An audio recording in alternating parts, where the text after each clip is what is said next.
Maybe later. I'm done for now.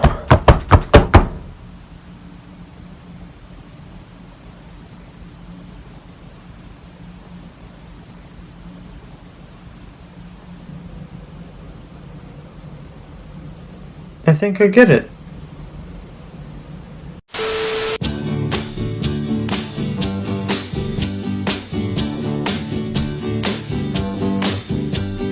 Hi folks, welcome to my Moodle. I wanted to try to shake things up a little bit because I figured that writing out this gigantic, incomprehensible nonsense paragraph would just be kind of boring, and I had a lot to say about No Country for Old Men, so I figured a video form would just be a much better option.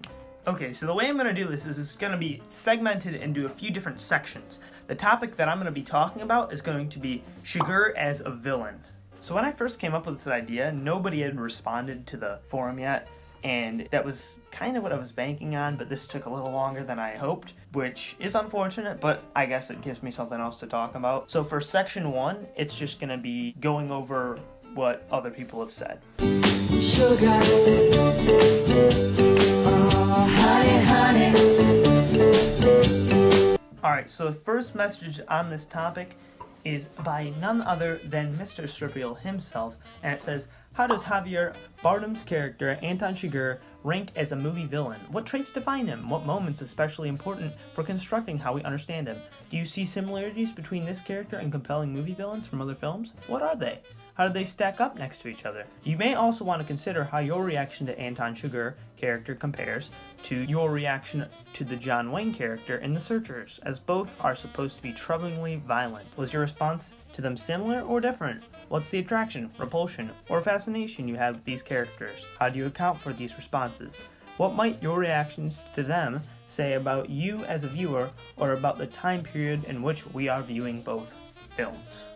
Alright, so the first reply to this was by Zoe, and she was talking about how Chigurh was just this pure evil character. She mentioned that he was a terrifying lone wolf kind of character, different from any Western villain based on just looks and actions in general. And she mentioned that not all of his actions were very necessary, including some of the scenes like the one where he was in the gas station. She also mentioned the gas station old dude, my bad, the legend himself. And there was one more thing that I thought was pretty redeeming about this post, was that she mentions that Chigurh as a villain doesn't have any scenes that give us redeemable qualities about him. And she mentioned something I said in class about Chigurh juggling. By the way, you spelled my name wrong. It's whatever, but I liked it. Solid post. There's a few things that I agree on, and there's a few things that I kind of disagree on, but I'll get to some of the disagree stuff a little bit later on in this video. So just addressing the stuff I do kind of agree with, talking about how Anton, he's this terrifying lone wolf character. He's this independent, he's an independent person. He don't need no man, you feel me? Anyways, going on to how we don't get any scenes talking about his redeemable qualities. There was also something I don't think I mentioned. She also said that we don't get background on him as a character, and I completely agree with both of those, is that there's really no redeemable qualities that we are seeing with him. But there was one thing in particular that I don't exactly agree on, and I'm going to go over later in the video, and that was when she said that the people he kills and the things that he decides to do are not always necessary. I agree with them not being needed, but there's reasons for why he's doing it. So the next person to reply to Zoe was actually Lindsay, and she was talking about how she views Anton more as a force. Not the force, but like as a force, maybe a force of death, force of evil.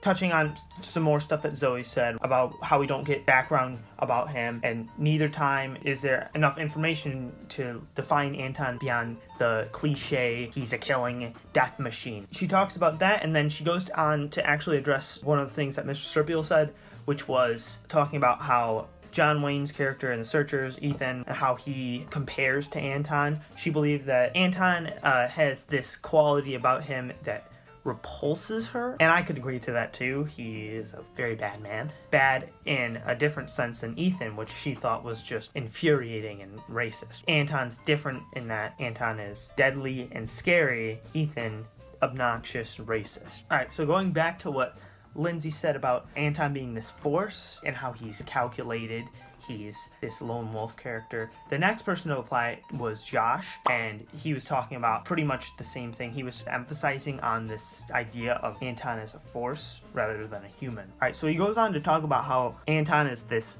emotionless, not even feeling pain. He doesn't even look back when he kills people sometimes. It's just emphasizing more about him being this force of evil and how we don't even get much background, similar to what both Zoe and Lindsay say about him not having any motive, which I can not really agree on. I'll get more into it, of course, but it's definitely something I should mention. He goes on to talk about how Ethan compares to Anton, similar to what Lindsay said, but he says that he was completely repulsed by Ethan, most likely for him being like a racist a-hole. But then going on and saying how it was a combination of repulsion and fascination with Anton. And I can get behind that because him as the actual villain, like an understanding of him as a character, is just very unique and different. And I should address both the other two people, Zoe and Lindsay, have said that as well, or at least touched on it. And he finalizes it off about saying how it just adds the myth of Anton, which is just a great job of constructing New Country for Old Men. And I can agree. Hi folks, Future Reese here. I just want to clarify some things for the next few sections. So basically, through my close viewing of No Country for Old Men, I've been kind of enthralled with how calculated the Coen brothers were able to make Anton as a character, and whether it be his actions or his motives. And essentially, that's just what I'm going to be going over and trying to help you guys understand how I have interpreted this being displayed in the film. So, yeah, let's just get into section 2 then. You are my candy girl, and you got me wanting you. Alright, new location. So for this section, I'm going to be going over specifically how we as an audience come to understand Anton's morals throughout the progression of the film. So the first act of morality we see from Anton is within the opening act, where he has this interaction, we'll call it, with this police officer. And what this scene sets up for the audience is actually an idea that we see throughout the film in later parts, which is that if you stand within Anton's way, he's going to do whatever it takes to get around that. So, moral number 1, no standing in Anton's way. Moral number 2, no submission to authority. Now this is actually shown to us in the direct next interaction that we see Anton have, which is with him stealing a car from a guy right after he killed the police officer. Now this is shown to us through Anton testing this character, asking him, can you get out of the car? Please hold still, I think it was, that kind of thing. Now going on to our third moral, we have, get this, literally the next interaction that Anton has. So with this interaction, it's going to be at the gas station. And there's a lot that goes on with this one. A new moral that we're actually introduced to within this scene is this moral of Anton not liking small talk or unnecessary emotions, as I can call it. We see this present throughout the gas station guys. Oh, sorry, my bad. Gas station old dude, the legend himself. We see this throughout his actions and his interaction with Anton. Now, I actually think that's all the morals I actually want to touch on. Really short segment, I know, but I just wanted to kind of set up these ideas to base my next section off of. Alright, so without further ado, let's just get on to the third section. Honey, sugar, sugar. So for the next section, I'm going to be going over every interaction that Anton has with a character and how they either make or break Anton's morals and what this means for their fate. So quickly listing off all the interactions, we have the police officer, the first car guy, the gas station old dude, Lou Allen, the two guys in the desert, the woman at the motel, the Mexicans at the motel, Carson, the chicken guy, Carla, the businessman, and the accountant. I'll kind of go over something with both of those, it'll be a little bit different. And finally, the kids. Police officer interaction deals with no standing my way, which he breaks, and his fate is that he dies. The first car guy deals with a little bit of no standing my way, as well as no submission to authority, and his fate is that he ends up dying as well. The gas station old dude deals with no small talk or unnecessary emotions, as well as no submission to authority or following the rules of others. And his fate is that he ends up living, but with a slight twist, he has to do it on a coin toss. So for him, we'll just say for now 50-50 chance and that he ended up living. For Llewellyn, we have no standing in my way and a little bit of no following the rules of others, and his fate ends up being that he dies, but it's not by Anton. And that in itself is a little bit noteworthy. I'll just get more into it a little bit later is all. For the guys in the desert, we have no standing in my way, no small talk, as well as no submission to authority, and their fate ends up being that they die. For the woman at the motel, she's actually the first person to not break any of his morals, and she ends up living. For the Mexicans interaction, it deals with no standing in my way and a little bit of no submission to authority, but in any case, their fate is that they all die. No! For the chicken guy, we have a little bit of no submission to authority, a little bit of no small talk, and a little bit of no standing in my way, and his fate is that he ends up dying. For Carson, we have no small talk or unnecessary emotions, no submission to authority or following the rules of others, and no standing in my way, and his fate is that he ends up dying. For Carla, we have no small talk or unnecessary emotions, and she's similar to the gas station old dude, and that her fate was put up to a 50-50 chance, and she ended up dying. Now for the businessman and the accountant. The businessman deals with no standing in my way, and his fate is that he ends up dying. For the accountant, however, he seems to abide by all of the rules that Anton has, and his fate, in my opinion, is that he ends up living. Finally, the kids abide by Anton's morals, and they end up living. Alright, so I think I'm going to transition into a fourth section now, just because I don't want this one to get too long, and it is also very late right now, and I should probably go to bed. So, in any case, let's just go right into section 4. Hello, good evening, and welcome to the middle of the film.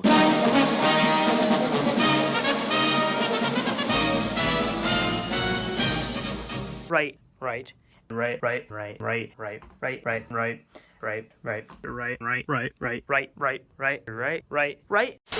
You are my candy girl, and you got me wanting you. So, what does it all mean? Why did I just spend all this time going over the morals and Anton interactions and all this other crap? Why did I go over that? The reason is because the ways that they either break or make certain morals determines how Anton views their fate. Let's get a ground basis.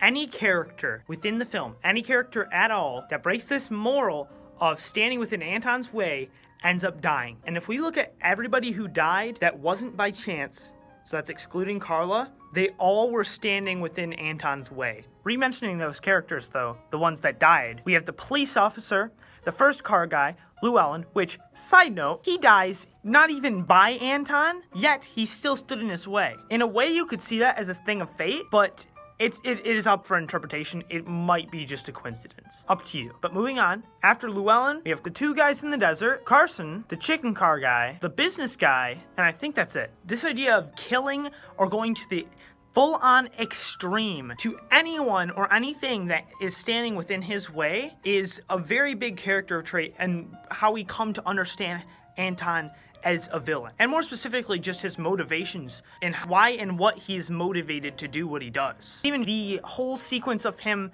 lighting a car on fire so that he can get medicine. He doesn't even feel that he has to deal with people to be able to get treatment that he needs for his leg. That's nuts, to me at least. Now let's say you're a character that doesn't stand within Anton's way, but you either A, use small talk or unnecessary emotions, or B, submit to others' authority and or follow the rules of others. Well, in that case, I turn to the saying, playing chess with death. So why do I bring up playing chess with death?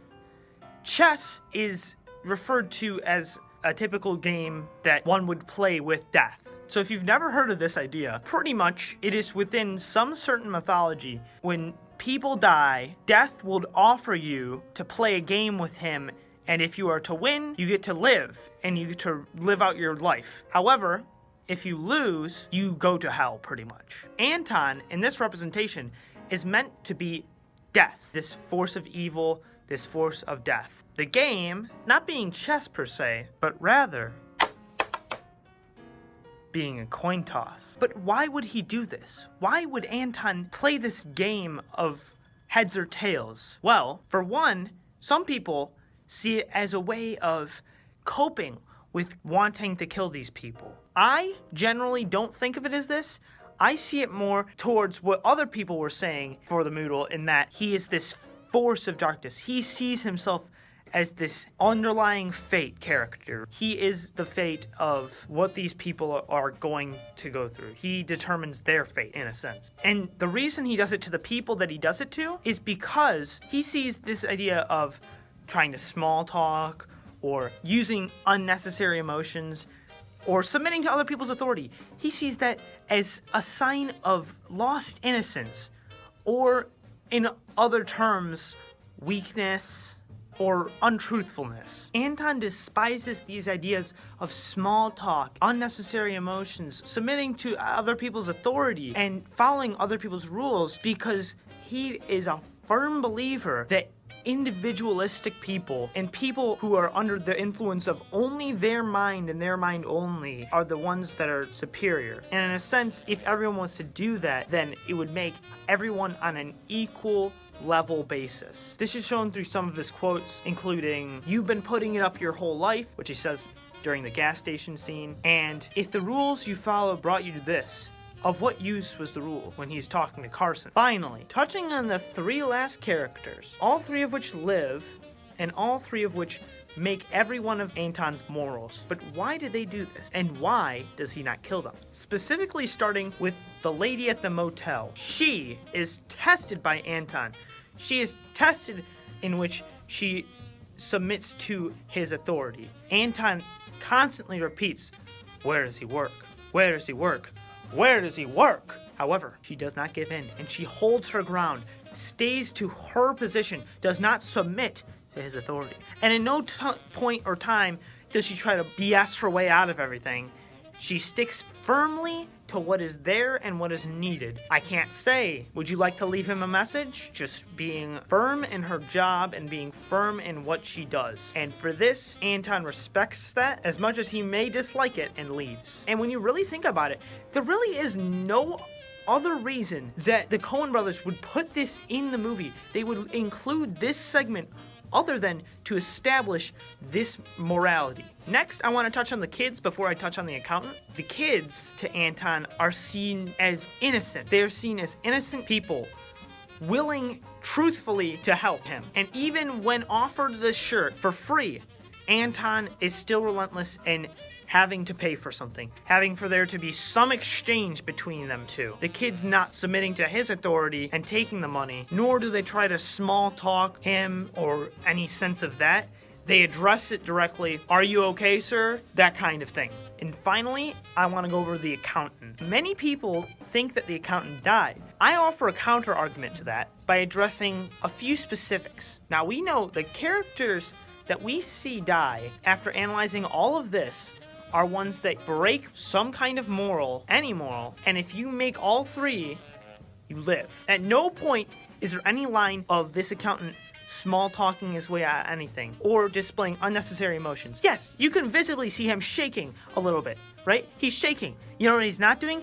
Wailing on the ground crying for help. That is an unnecessary emotion. And for small talk, that would be similar to what Carla or Carson says with, "You're crazy. I knew you were crazy. You're a crazy person." That kind of thing. He never mentions any of that. He gets directly straight to the point. "Are you going to kill me?" So that moral, boom, made. Next one, submission to authority. He is not submitting to anyone's authority. In this stance, he's just staying normal and uncanny good. Finally, the accountant is in no way standing within Anton's way of getting what he wants.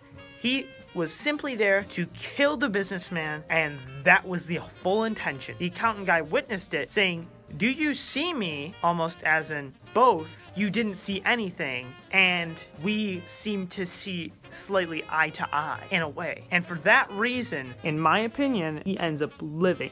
Other than that, though, I think that's pretty much all I wanted to analyze. There is so much rich and deep understanding to pull out of this film, and it just drove me nuts. I love this film now. It is actually insane how much calculation is put into literally every single character. Just even thinking how symbolism even plays into it, specifically with the moral of submitting to people's authority. We're introduced to this idea at the very beginning with the car guy, the first car guy. And how does he even kill him? He kills him with a cattle gun, which the cattle gun being a symbol for those who follow others, those who are herded like sheep. There isn't a sheep gun, so they couldn't use a sheep thing, but a cattle gun is pretty much the next closest thing, used to break into people's homes. It's just so interesting. In any case, though, I'm really sorry this took forever to make. I really wanted to get into it, and I really have been working on it, and literally just whenever I can. It just takes so long to edit. I am so slow at editing. But through all of this, I hope you enjoyed. And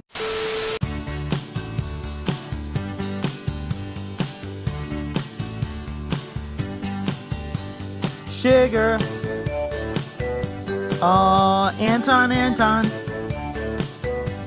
You're a mass murderer, and you've got a bowl cut too. Alright, yo, what up? This is the Olive Garden vlog.